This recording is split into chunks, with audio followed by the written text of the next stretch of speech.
Laidą remia Kia. Automobiliai su 7 metų garantija. New Sorento. Šiandien laidoje Autopilotas Vytenis važinėsis daugelio svajonių automobilių Porsche 911. Koks jis po keleto metų eksploatacijos, ar vis dar gali vadintis svajonių? Be to papasakosime apie lietuvių triumfą Brno lenktynių trasoje. Reportažas iš Volkswagen taurės lenktynių, kuriuose praėjusį savaitgalį dalyvavo Robertas Kupčikas ir Jonas Gelžinis. Taip pat laidoje egzotiškų automobilių lenktynės Gumball 3000. Laidą remia Kia. Automobiliai su 7 metų garantija. New Sorento.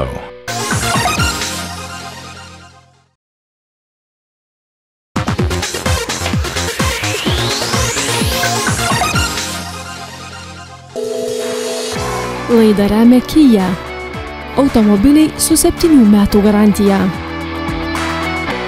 New Sorento. Sveiki, eteryje laida Autopilotas. Prieš porą savaičių Vilniuje vykusi automobilių paroda ALT atrodė labai jau skurdokai. Tačiau keletas naujienų vis dėlto joje buvo. Viena iš jų itin intriguojanti. Prieš porą savaičių Vilniuje vykusioje automobilių parodoje ALT viskas atrodė skurdu ir varginga.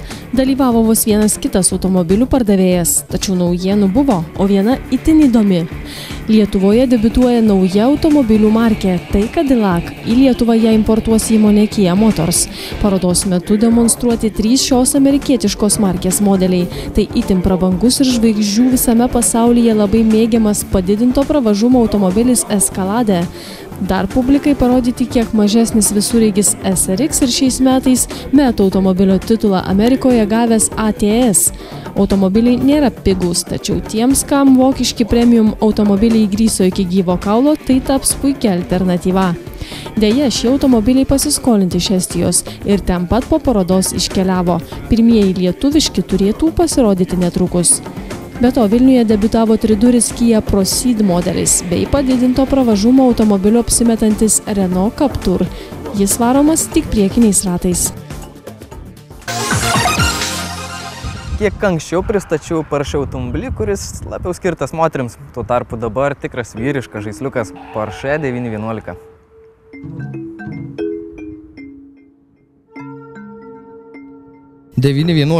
Tai automobilių pasaulyje labai gerbiamas skaičių derinys, juk taip vadinamas vienas populiariausių ir mėgstamiausių sportinių Porsche automobilių. Kuo jis toks ypatingas? Pradėti reikėtų nuo to, jog pirmasis 911 pasirodė prieš pusę amžiaus ir iki šiandien išlieka vienu geidžiamiausių automobilių. Evoliucionuodamas, šis modelis kaskart vis labiau subręsta ir tampa geresnis, visai kaip itin geras vynas. Todėl ilgai nelaukus griebėme taurį ir su pasimėgimu gurkšname prieš paskutinės kartos Porsche 911. Neretai kitų sportinių automobilių mėgėjai kritikuoja Porsche todėl, kad jie per daug nekeičia 911 išvaizdos. Prieš pusę amžiaus pasirodęs pirmasis 911 ir paskutiniai modeliai per daug nesiskiria. Nežinau, tai yra gerai ar blogai, tačiau viena aišku, gamintojas taip demonstruoja savo tradicijas ir per daug nežada keisti savo 911 modelių ir ateityje. Iš esmės viskas patobulinama tik šiek tiek, o pagrindiniai akcentai išlieka tokie patys. Porsche 911 laikosi įsikandęs ne tik savo pavadinimo, tačiau ir iš kartos į kartą pereinančių tradicijų. Būtent tai užtikrina kokybę ir leidžia vairuotojams mėgauti šiuo automobiliu. Nuo pačio pirmojo iki paskutiniojo 911 galima pastebėti, jog automobilis turi dominuojančius Porsche šeimos genus. Išvaizda ir konstrukcija labai primena prosenelius, todėl pažvelgus į Porsche šeimos medį galima pamatyti, jog 911 išlaiko tradicinę šiam modeliui būdingą stilistiką.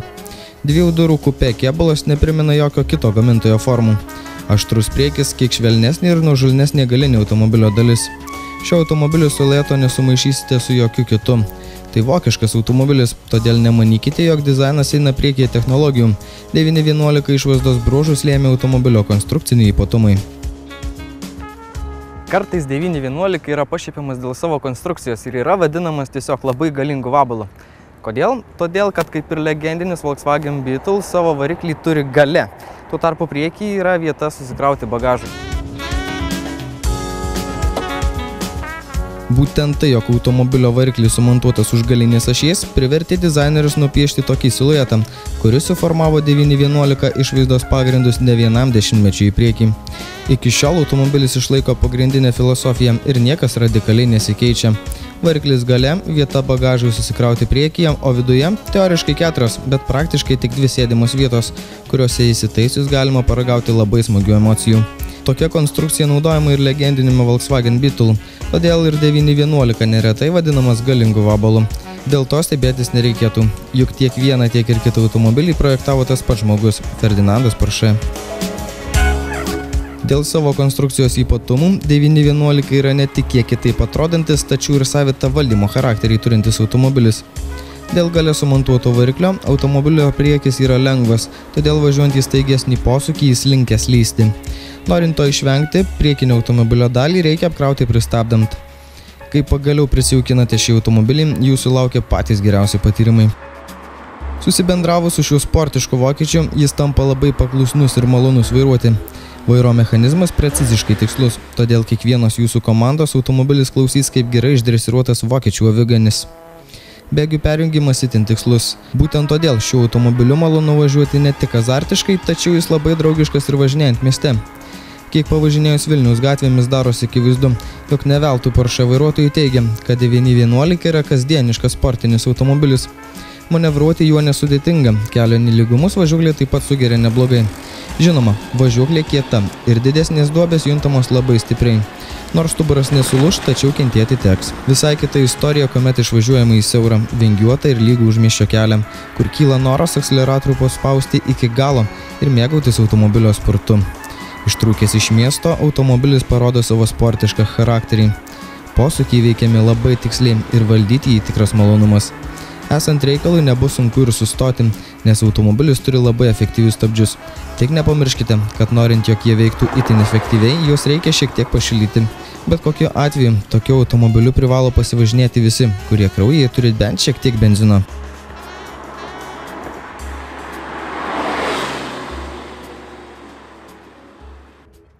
Štai čia gale po variklio dangčiu sumontuotas tradicinės Porsche konstrukcijos 6 cilindrų 3,6 litro variklis. Jis taip pat skleidžia ir tik jam būdingą garsą.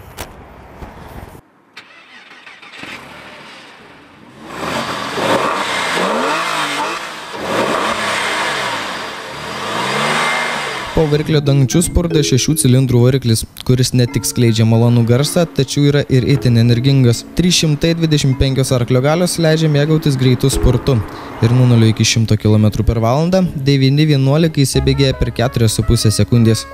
Matyti taip greitai kylančią spidometro rodiklę yra vienas malonumas ir širdis pradeda plakti greičiau. O girdint tokią puikią simfonijų iš po variklio dangčio, tiesiog neįmanoma nesimėgauti šiuo automobiliu. Itin malonu ir tai, jog jis žaibiškai reaguoja į akseleratoriaus paspaudimą ir iškart šauna į priekį, net ir variklio sūkių rodiklį nepakilus iki didesnių apsukų. Važiuojant mieste reikia kiek susikaupti, nes ne laiku ir ne vietoje nuspaustas akseleratoriaus pedalas gali kainuoti ne tik baudą už greičio viršijimą, tačiau galima neišvengti ir incidento. Todėl šiuo Porsche reikia mėgautis atsakingai. Kita vertus, važiuojant ramiai ir pats automobilis yra ramus. Variklis dirba tyliai, todėl viduje sėdintys gali jaustis ganėtinai komfortiškai ir jaukiai. Viduje šis 911 yra labai sportiškas automobilis. Visų pirma, čia sėdima labai žemai, todėl labai gerai juntamas automobilis. Visų antra, priešais yra labai aiškus prietaisai. Nors jų jau yra nemažai, tačiau viskas tikrai labai aišku. Priešais akis didelis tachometras, kuris rodo variklio sūkius. Labai patogus sportiškas vairas, o didesnių priekaištų ergonomikai taip pat negalima surasti. Viskas šio Porsche viduje sulipdyta taip, jog liptų prie tikro vairuotojo. Sėdynės ne tik patogios, tačiau ir puikiai apglebia vairuotoją, todėl važiuojant agresyviau, kūnas laikosi stabiliai ir į šonus neslidinėjama. Visi prietaisai taip pat išdėlioti tiesiai po ranka, o patys svarbiausi vairuotojų elementai – vairas, bėgių perjungimo svirtis ir pedalai – yra būtent ten, kuriuos pasiekti ir valdyti yra patogiausia. Maloniai nuteikia ir prietaisų skydelis. Nors rodmenų čia nemažai, tačiau viskas išdėliota suprantamai. Prieš akis stūkso didelis variklio sūkių ciferblatas, kiek mažesnis spidometras. Tai dar vienas ženklas, jog automobilis turi sportišką charakterį. Per beveik 10 metų šis automobilis nuvažiavo 40 000 km. Ir čia nematyti jokių nusidėvėjimo ženklų. Viskas surinkta itin tvirtai, o medžiagos ne tik malonios, tačiau ir beveik nesidėvi. Apžiūrėjus visą automobilio saloną nepavyko surasti jokių, bent kiek nusitrynusių detalių. Akivaizdu, jog norint nuniokoti šį automobilį reikia labai stengtis. Visi prietaisai taip pat gerai pasiekiami ir juntami. Tačiau per daug nesijaudinkite, jeigu elektroninėmis sistemomis jums sunkiai sekasi susigyventi. Šiame automobilyje pakanka žinoti, kaip sureguliuoti oro vėdinimą, išjungti arba jungti radiją ir išjungti stabilumo kontrolę. Visa kita jums gali būti neįdomu, nes šiuo automobiliu reikia važiuoti, o ne žaisti jo prietaisais. Retas lietuvis gali įsigyti kiek panaudotą Porsche, dar retesnis visiškai naują. Todėl jeigu esate pirmiau paminėtasis, galite nesibaiminti, jog kiek padėvėtas Porsche jums kels didelių problemų. Pagal Vokietijos techninių apžiūrų statistiką, Porsche 911 net 14 kartų buvo nominuotas kaip patikimiausias automobilis ir tik labai retai užleidžia lyderio pozicijas. Šių automobilių savininkai tai patvirtina ir surasti nusiskundimų dėl automobilio nepatikimumo yra itin sunku. Ne veltui Porsche ženkliuke vaizduojamas žirgas, tai reikia jį pamaitinti ir užtikrintai nuneš pirmyn. Tačiau nepamirškite, jog tai labiau sportinis automobilis ir jam reikia išskirtinės priežiūros. Todėl tepalų ir filtrų keitimas turi būti atliekamas nevėluojant. O jeigu dažniau važiuojate azartiškiau nei ramiau, viską reikėtų atlikti dar anksčiau nei nurodys terminas. Jeigu išgirdote nemalonių garsų, į tai reaguokite greitai. Nedidelis gedimas gali iššaukti didesnį ir tai piniginę gali tekti papurtyti nemaloniai daug. Atsarginės dalys nėra itin pigios, o ir pats remontas reikalauja specifikos, todėl darbai kainuoja daug. Tuo tarpu ar kokių nors negalavimų turi mano mėginamas 911, mums padės įsiaiškinti mūsų draugai, servisas R2L. Na, automobilis matos, kad tikrai yra prižiūrėtas, todėl gedimų rasti nepavyko. Tai yra netikėtumas, ar tai yra normalus dalykas, jog šie Porsche nesusiduria su jokiais rimtais gedimais? Porsche, būtent šitie ypač, yra labai patikimi automobiliai, kurie nesusiduria su jokiais rimtais gedimais. Ir tai rodė tikrai ir ne vienas patikimumo testas. Tai yra nepigus automobilis ir tikriausiai jo išlaikymas yra taip pat nepigus. Lyginant su paprastais automobiliais, tai taip, tai nėra pigus malonumas. Tačiau jei jį lygintumėt su kitais sportiniais automobiliais, šio išlaikymas yra ženkliai pigesnis. Ar šis automobilis pritaikytas Lietuvos keliams? Na, jeigu keliai išasfaltuoti lygus, tai jis pritaikytas. Tai žiūrint, kurioj Lietuvos vietoje jūs važinėsit. Kaune per duobes lakstysit. Super tada. Servisai lauks jūsų. Jeigu norite šio Porsche suteikimų malonumų, teks sumokėti nemažą sumą pinigų. Tokių automobilių kaina nesunkiai perkopia 100 000 litų ribą ir tai pigiausi variantai. Tuo tarpu brangesni lengvai gali perkopti ir 200 000 litų kartelę. Tačiau jeigu galite sau tai leisti, patikėkite, išleisti pinigai atsipirks puikiais įspūdžiais už vairo. Galiausiai, kodėl šis automobilis skirtas tik vyrams? 911 yra lyg moteris ant ratų. Ją reikia prižiūrėti ir mylėti. Kartais su ja sunku susikalbėti, ji gali būti maloni arba agresyvi, tačiau bet kokiu atveju suteikia itin geras emocijas.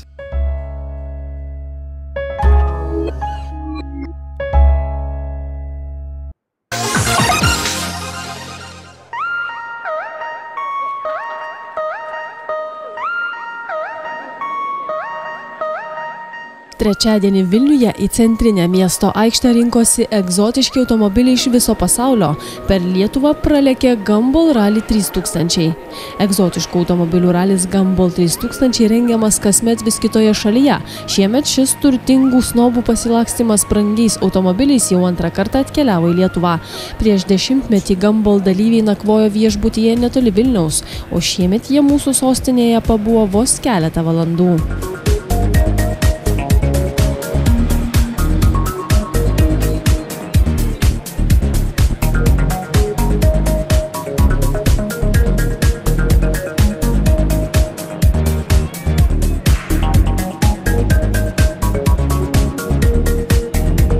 Kelių eismo taisyklių ir jokių greičio apribojimų nesilaikantys kelių chuliganai yra tiesioginė šio žodžio prasme medžiojami kelių policijos visoje Europoje. Iki Vilniaus net kelios dešimtys šio važiavimo dalyvių spėjo atsisveikinti su vairuotojo pažymėjimais. Skaudžiausiai juos baudė Suomijos ir Estijos pareigūnai. Vien tik suomiai atėmė 20 greitį itin smarkiai viršijusių dalyvių vairuotojo pažymėjimus.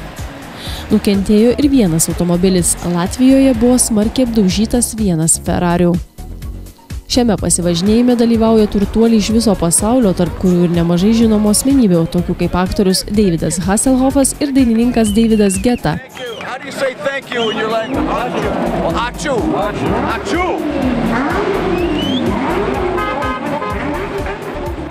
Turčiai važiuoja itin brangiais ir retais automobiliais. Nissan GT-R ar Porsche čia atrodo kaip varguolių automobilis, o Ferraris tiesiog eilinė mašina.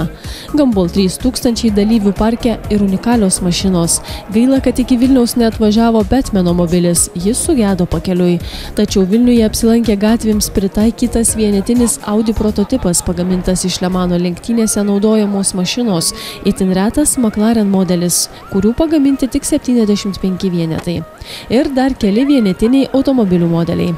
Didžioji dauguma dalyvaujančių automobilių po variklio dangčiu slepia gerokai per 500 arklio galių, o jų kaina dažnai kelis kartus viršija 1 milijoną litų.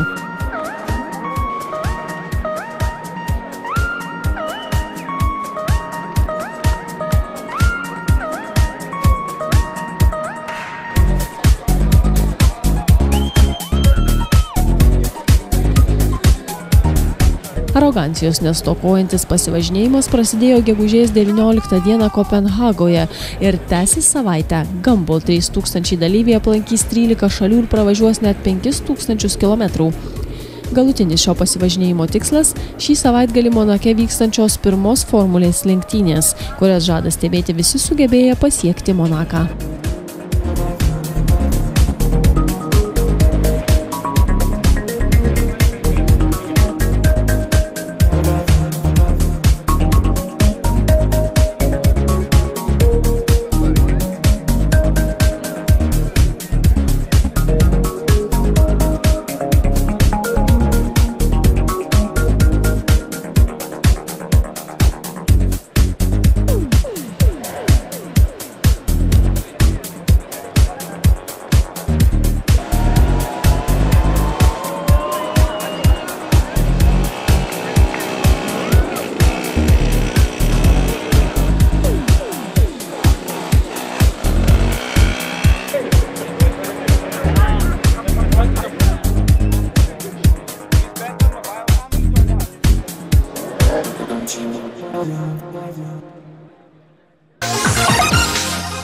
Praėjusį savaitgalį Čekijoje Brno lenktynių trasoje vyko trečiasis Volkswagen Castrol Cup lenktynių etapas. Joje dalyvavo 2 lietuviai – Robertas Kupčikas ir svečio teisėmis Jonas Gelžinis. Malonu, kad lietuviams lenktynėse sekėsi. Pirmąją dieną po kvalifikacijos Jonas Gelžinis tapo tikra staigmena ir lenktynių organizatoriams ir dalyviams. Lietuvis važiuojantis Didžiosios Britanijos Porsche Carrera Cup serijoje į šias lenktynės atvyko tik kaip svečias ir dėl rezultatų nekovojo, tačiau kvalifikacijų užėmė pirmąją vietą.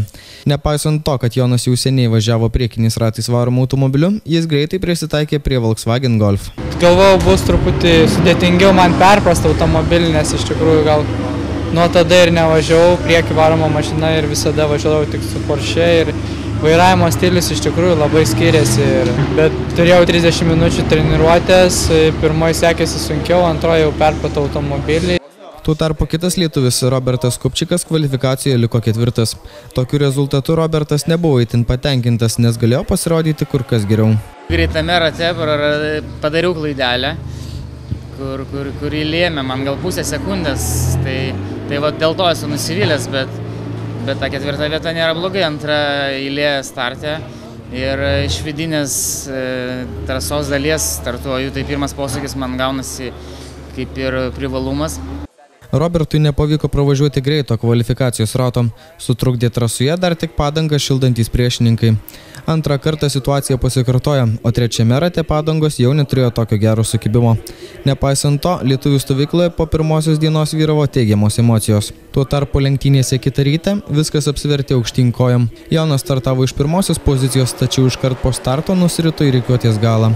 Startas man nepasisekė, pirmas tai startas buvo su DSG dėžė, kur iš tikrųjų gan sudėtingai atrasti, kaip ten tiksliai viskas vyksta, nes kadangi viskas labai užvėluota, tad tiesiog pritrūko patirties toje vietoje ir pirmam posūkį pralindo keli varžovai ir tada